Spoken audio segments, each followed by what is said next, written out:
Hello, নমস্কার সবাইকে। আমি রত্নাস বিডি ফুড কুকিং চ্যানেলের পক্ষ থেকে সবাইকে আন্তরিক শুভেচ্ছা ও স্বাগত। আজকে নতুন ভিডিওতে সবাইকে শুভকামনা রইল। সবাইকে ভিডিওটা দেখার অনুরোধ রইল।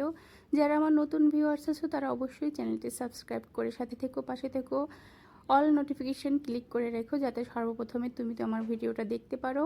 যাই হোক, আর যারা আমার ভিডিওটি দেখছো তারা অবশ্যই কিন্তু চ্যানেলটি সাবস্ক্রাইব করে দেওয়ার অনুরোধ রইল। তোমাদের একটা লাইক, কমেন্ট এবং একটা সাবস্ক্রাইব আমার কিন্তু চ্যানেলটাকে অনেক অনেক দূর এগিয়ে নিয়ে যেতে পারে। তো যাই হোক, রান্নাঘরে চলে আসলাম। আর আজকে রান্নাঘরে কি রান্না করছি সেটাই তোমাদের কাছে শেয়ার করছি। পাশের রুমের ভাবি আমার হাতে অনেক দিন ধরে রান্না খেতে চাচ্ছিল। তাই নাকি আমার হাতে রান্না বেশ ভালো লাগে। তাই ভাবি অনেক দিন ধরে বলছিল, ভাবি আমাকে একটু বিরিয়ানি রান্না করে দেন। তো যাই হোক, ওনাকে আমি বলেছিলাম দেখি সময় সুযোগ করে আমি আপনাকে রান্না করে দেব। তো সেই দিনকারের ভিডিওটা, সময়ের অভাবে ভিডিওটা এডিট করতে পারছিলাম না, পোস্টও করতে পারছিলাম না। তাই আজকে ভাবলাম ভিডিওটা এডিট করে নেই। তাই ভাবের জন্য আজকে আমি রান্নাবান্না করছি বিরিয়ানি। তো ভাবি সব মশলাপাতি জোগাড় যন্ত্র করে আমার বাসায় রেখে গিয়েছে। ভাবি বলছিল আপনার রুমে বসে রান্নাটা করেন, তাহলে আপনার সুবিধা হবে।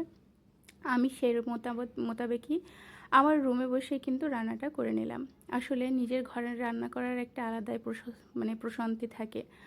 সব কিছু হাতের নাগালেই পাওয়া যায়। আর অন্যের রুমে গিয়ে কোনো কিছু রান্না করতে গেলে একটু ইতস্তত বোধ করতে হয়। তো সেক্ষেত্রে ভাবির আইডিয়াটা ভালোই হয়েছে। আমার নিজের বাসায় বসে, নিজের রুমে বসে, নিজের রান্নাঘরে বসে রান্নাটা করে নিচ্ছি। তো আজকে বিরিয়ানি রান্না করব। তো প্রথমে আমি কিভাবে কি করলাম সবটাই শেয়ার করলাম। প্রথমে আমি মশলাটা কষিয়ে নিলাম, পেঁয়াজ, রসুন, আদা, সব মশলা, বাদাম বাটা, টক দই সব কিছু দিয়ে আমি মশলাটা কিন্তু সুন্দরভাবে কষিয়ে নিয়েছি।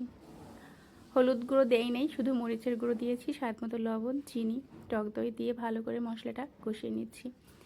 বিরিয়ানি রান্নায় প্রথমত মশলাটা ভালো করে কষিয়ে নিতে হবে এবং মাংসটা ভালো করে কষাতে হবে। তাহলে কিন্তু মাংসটা বেশ ভালো কষানো হবে আর বিরিয়ানির থেকে একটা সুন্দর স্মেল বের হবে। আমি কিছুটা পরিমাণে বিরিয়ানি মশলা এখানে অ্যাড করে দিলাম। প্রথমে আমি মশলা কষানোর সাথে একটু বিরিয়ানি মশলাটা অ্যাড করে দিই। আর যখন আমি চালটা কষিয়ে জল দেওয়ার পুরো মুহূর্তে কিছুটা সময় আগেই কিন্তু আমি একটু বিরিয়ানি মশলাটা চালের সঙ্গে অ্যাড করে দিই। তাতে করে কি হয়, মশলার গন্ধটা খুব সুন্দর বিরিয়ানির সাথে মিশে যায় আর খুব গন্ধে একদম বাসাবাড়ি মমো করে। অনেক দূর থেকেও বোঝা যাবে যে এই বাসায় বিরিয়ানি রান্না করা হচ্ছে। তো এই যে মশলা কষানো কমপ্লিট, প্রায় একটু ঢাকনা দিয়ে ঢেকে দিলাম। তো দেখো, মশলার গা থেকে কিন্তু তেল একেবারেই ছেড়ে আসছে। তাতেই বোঝা যায় মশলাটা কিন্তু কষানো হয়ে আসছে। তো আর একটু নাড়াচাড়া করে আমি এবার কেটে রাখা মাংসগুলো দিয়ে দিচ্ছি। মাংসটা দিয়ে ভালো করে কিছু সময় কষিয়ে নিতে হবে। মশলা এবং মাংসের গায়ে যে জলটা থাকবে একেবারেই কষিয়ে নিতে হবে। বিরিয়ানির জন্য মশলাটা কষানোটাই পারফেক্টভাবে করতে হয়। তো বন্ধুরা, এবার আমি ঢাকা দিয়ে কিছুক্ষণ বিরিয়ানির এই মাংসটা রান্না করে নিচ্ছি। ফার্মের মুরগি দিয়ে বিরিয়ানি রান্না করলে বেশিটা সময় লাগে না, কারণ ফার্মের মুরগিগুলো এমনিতেই নরম থাকে। তাই অনেকটা সময়ের প্রয়োজন হয় না, অল্প সময়ের মধ্যেই কিন্তু রান্নাটা কমপ্লিট করা যায়। তো আমি কিছুক্ষণ মাংসটা কষিয়ে নিয়ে এর মধ্যে দিয়ে দিলাম 1 কেজি পরিমাণ চাল। তো আমার পাত্রটা কিন্তু বেশ ছোট হয়ে গিয়েছিল। যখন চালটা দেওয়ার পরে বুঝলাম যে পাত্রটা ছোট, পাত্রটা চেঞ্জ করে নিতে হবে। আমার নাড়ানাড়ি করতে কিন্তু বেশ ঝামেলা হচ্ছিল। তো এবারে চালটা কিন্তু বেশ ভালো করে কষিয়ে নিলাম মাংসের সঙ্গে, আর দিয়ে দিলাম একটু বিরিয়ানি মশলা। লাস্ট মুহূর্তে আমি এটা দিই যাতে বিরিয়ানির মশলাটাও কষানো হয় এবং চালের সঙ্গে ভালোভাবে মিশে যায়। অন্য একটা পাত্রে গরম জল করে রেখেছিলাম, দিয়ে দিলাম পরিমাণ মতো জল দেওয়ার পরে দেখলাম যে আমার কড়াইতে একদমই কিন্তু আটছে না।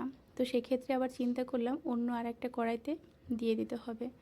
তো প্রথমে আমি এটাকে নিয়ে আবার চেঞ্জ করে নিলাম অন্য আরেকটা কড়াই। তো দিয়ে দিলাম অন্য আরেকটা কড়াইয়ের মধ্যে।